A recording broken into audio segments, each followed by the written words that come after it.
አስፈላጊ የሆነ ስለመጣው ፋይዳ መታወቂያ ሊያውቋቸው የሚገቡ 8 ጉዳዮች። ሰላም ውድ የኢትዮጵያ ዴሊ ተመልካቾች፣ እናንተን ይመጥናሉ ብታውቋቸው ይጠቅማሉ ያልናቸው መረጃዎች ይዘን መተናል። እንደተለመደው ላይክ፣ ሼር እንዲሁም ለቻናል አዲስ የሆናችሁ ቻናሉን ሰብስክራይብ በማድረግ ቤተሰብ እንድትሆኑ በአክብሮት እየጠየቅን ሰሞኑን ወደ ተገኘው መረጃ እንሄዳለን። የህዝብ ተወካዮች ምክር ቤት መጋቢት 21 2015 ዓ.ም የኢትዮጵያ ዲጂታል መታወቂያ ረቂቅ አዋጅን አጽድቆ ኢትዮጵያ ዲጂታል መታወቂያን ከሚጠቀሙ ሀገራት መካከል እንድትካተት በር ከፍቷል። ፋይዳ የሚል ስያሜ የተሰጠው ይህ ዲጂታል መታወቂያ አንድ ሰው በልዩ ሁኔታ መለየት እንደሚያስችል ነው ተብሎለታል። በአሁኑ ወቅት በኢትዮጵያ ውስጥ በርካታ ተቋማት ለሚሰጡት አገልግሎት የፋይዳ ዲጂታል መታወቂያን በአስገዳጅ ጥቅም ላይ እንዲያውሉ በመጠየቅ ላይ ይገኛል። በፋይዳ መታወቂያ ጋር የተያያዙ ሊያውቋቸው የሚገቡ 8 ወሳኝ ጥያቄዎች ምላሽ እነሆ። በመጀመሪያም ፋይዳ መታወቂያ ምንድነው? የፋይዳ ቁጥር የሚባለው የዲጂታል መታወቂያ ሲሆን ቴክኖሎጂን በመጠቀም የሰዎችን የተመጠነ ግላዊ መረጃዎችን በባዮሜትሪክና ጂኦሜትሪክ መልክ በመሰብሰብ አንድ ሰው አንድ ነው በሚል መርህ እያንዳንዱን ዜጋ በልዩ ሁኔታ መለየት የሚያስችል ስርዓት መሆኑን የብሔራዊ መታወቂያ ፕሮግራም ያስረዳል። በውስጡም መሰረታዊ የግል መረጃዎች የሚባሉትን ስም፣ ጾታ፣ የትውልድ ቀን እና የመኖሪያ አድራሻን ይይዛል። በተጨማሪም ለኮሙኒኬሽንና ለማረጋገጫ የሚያገለግሉ ኢሜይል እና ስልክ ቁጥርን አካቷል። ዋናው መረጃ ደግሞ ባዮሜትሪክ ነው። ይህ የሁለት አይን፣ 10 ጣቶችና አንድ የፊት አሻራን ይይዛል። እነዚህ መረጃዎች ከተሰበሰቡ በኋላ ተጨምቆ ወደ 12 አሃዝ ልዩ ቁጥርና ወደ 16 አሃዝ ተለዋዋጭ ቁጥር ተቀይሮ ለተመዝጋቢ ይሰጣል። አንድ ሰው ተመዝግቦ ቁጥር ደረሰው ማለት ዲጂታል መታወቂያ አለው ማለት ነው ሲሉ የፋይዳ ብሔራዊ መታወቂያ ዋና አስተባባሪ አቶ ዮዳሄ አርያ ስላሴ ተናግረዋል። የዲጂታል መታወቂያ የማግኘት መብት ማንኛውም ዲጂታል መታወቂያ ለማግኘት መሰረታዊ የግል መረጃን በመስጠት የተመዘገበ ነዋሪ የዲጂታል መታወቂያ የማግኘት መብት አለው ይላል አዋጁ። በአካል ጉዳት ወይም በሌላ ከአቅም በላይ በሆኑ ምክንያት ተመዝጋቢው መረጃዎችን መስጠት አለመቻሉ ከተረጋገጠ በፎቶግራፍ ብቻ በመመዝገብ ዲጂታል መታወቂያውን ሊሰጥ ይችላል። በዲጂታል መታወቂያ ስርዓት የሚመዘገቡና በዲጂታል መታወቂያ ማስረጃ ላይ የሚገልጹ የግል መረጃዎች በፌዴራል መንግስት የሥራ ቋንቋ ምዝገባ ከሚካሄድበት ክልል የሥራ ቋንቋና በእንግሊዝኛ ይሰፍራሉ። በዲጂታል መታወቂያ ስርዓት የሚመዘገቡ ሆነ በዲጂታል መታወቂያ ማስረጃ ላይ የሚወጣው መረጃ ተቋሙ በሚያወጣው መመሪያ መሰረት በተጨማሪ የሀገር ውስጥ ቋንቋ ሊመዘገብ ይችላል። ሁለተኛው ፋይዳ መታወቂያ ማውጣት የሚችሉት እነማን ናቸው? በአዋጅ አንቀጽ 16 1 መሰረት የፋይዳ ዲጂታል መታወቂያ የአንድን ሰው ማንነት ለማረጋገጥ እንደ ህጋዊና እንደ በቂ ማስረጃ ተደርጎ ሊወሰድ እንደሚገባ ተደንግጓል። ፋይዳ መታወቂያ በእድሜም ሆነ በዜግነት ገደብ ያልተገደበበት በመሆኑ በየትኛውም እድሜ የሚገኙ ህፃናትም ሆነ በህጋዊ መንገድ በኢትዮጵያ የሚኖሩ የውጭ ሀገር ዜጎችም መመዝገብ ይችላሉ። በአዲስ አበባ ከሲቪል ምዝገባ ጋር በትምህርት ቤት መመዝገብ መጀመሩን የተናገሩት አቶ ዮዳሄ ልጆች የልደት ሰርተፍኬት ሲወስዱ በተመሳሳይ ጊዜ የፋይዳ ቁጥር መውሰድ እንደሚችሉ ገልጸዋል። ከ5 ዓመት በታች ለሆናቸው ህጻናት ወላጅ ምስክር ሆኖ ፋይዳ ቁጥር እንዲወጣላቸው ይደረጋል። ልጆች ከ5 ዓመት በላይ ከሆኑ ደግሞ የባዮሜትሪክ መረጃ አስገዳጅ ስለሚሆን አሻራቸውን ሰጥተው የፋይዳ ቁጥር ማግኘት ይችላሉ። ከ18 ዓመት በላይ ለሆናቸው ደግሞ ራሳቸውን ችለው እንዲያወጡ ይደረጋሉ ብሎ መልሰዋል።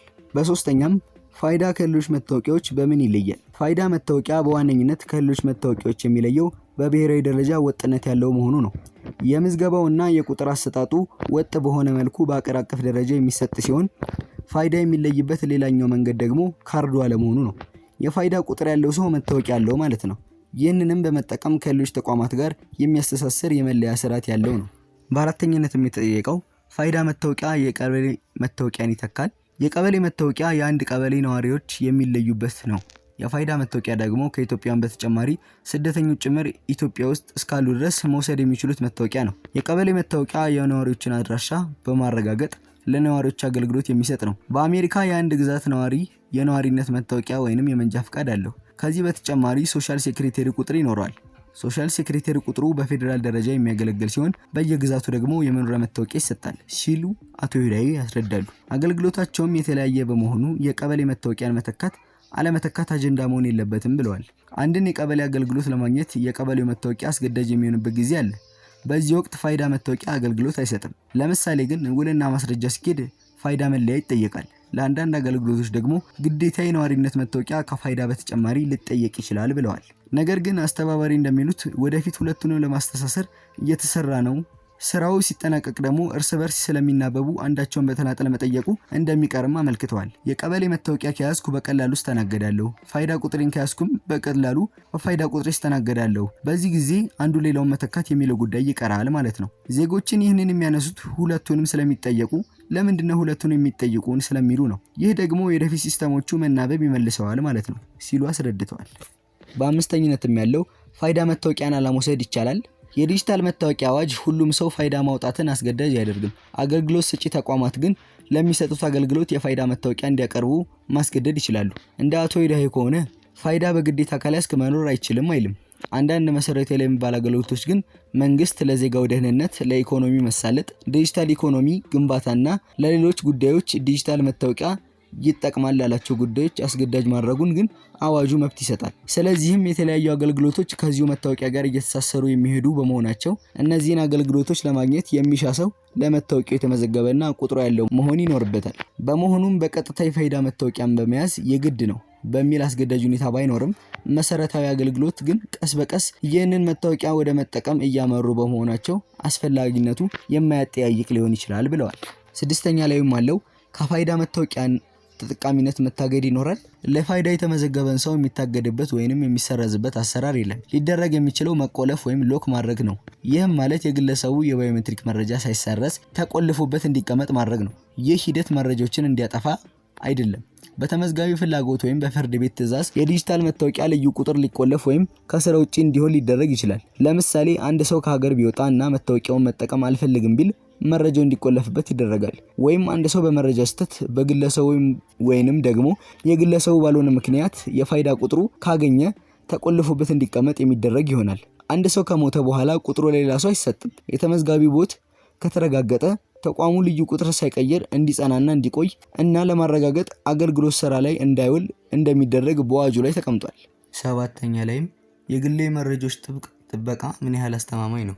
ማንኛውም ተመዝጋቢ ፈቃዱን በግልጽ ሳይሰጥ በዲጂታል መታወቂያ ስርዓት የተመዘገቡ የግል መረጃዎችን መውሰድ፣ ማሰራጨት፣ ማተም፣ መጠቀም፣ መረጃውን መስጠት ወይም ቅጂውን ለሶስተኛ ወገን አካላት መስጠት ወይም ይፋ ማድረግ የተከለከለ መሆኑ አዋጁ ደንግጓል።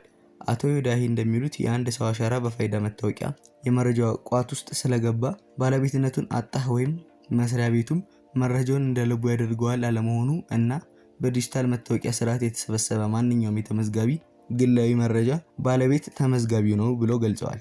የግል መረጃ እንዲሰጥ የሚፈቀደው የፍርድ ቤት ትዕዛዝ ብቻ ሲመጣ ነው። ስለሆነም ለሶስተኛ ወገን ወይም ለግለሰብም ሆነ ለመንግስት መረጃውን ያለ ግለሰቡ ፍቃድ አይተላለፍም ብለዋል። ስለዚህ መረጃዎች በህግ ጥበቃ የሚደረግለት ከመሆኑም በተጨማሪ የተቆለፈ ወይንም ኢንክሪፕት የተደረገ መሆኑን ማስተማመኛ የሚሰጡ ኃላፊው የተቋሙ መረጃ ሰራተኞች ወይም ተቆጣጣሪዎች እንኳን መረጃውን እንዲያገኙ አይደረግም። በዲጂታል መታወቂያ ስርዓት የተሰበሰበ ማንኛውም ተመዝጋቢ ግላዊ መረጃ ያለ ተመዝጋቢ ፈቃድ ለሌላ ሰው መግለጽ፣ ማስተላለፍም ሆነ እንዲለውጥ ማድረግ የተከለከለ መሆኑን በአዋጁ በግልጽ አስቀምጧል።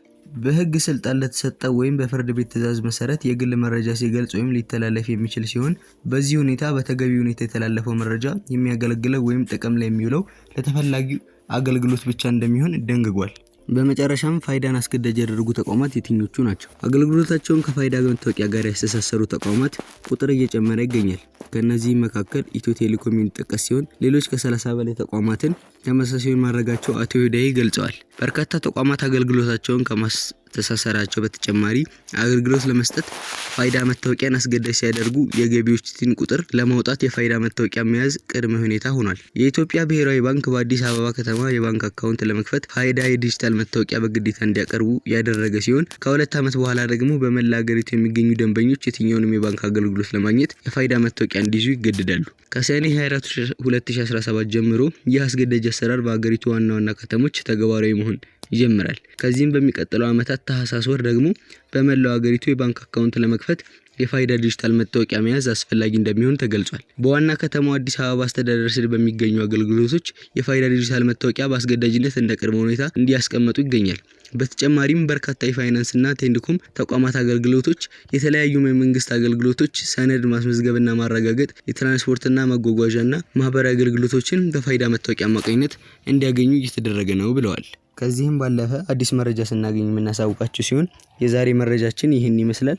አብራችሁን እስከ መጨረሻው ደቂቃ ድረስ ስለቆያችሁ እያመሰገንን ሌሎች የኢትዮጵያ ዴይሊ ዝግጅቶች እንዲደርሷችሁ ሰብስክራይብ፣ ላይክ፣ ሼር እንድታረጉ በአክብሮት እየጠየቅን ዝግጅታችንን እናገባዳለን። መረጃውን ሳቀበላችሁ የነበርኩት እኔ ማቲያስ ታደሰ ነኝ። መልካም ጊዜ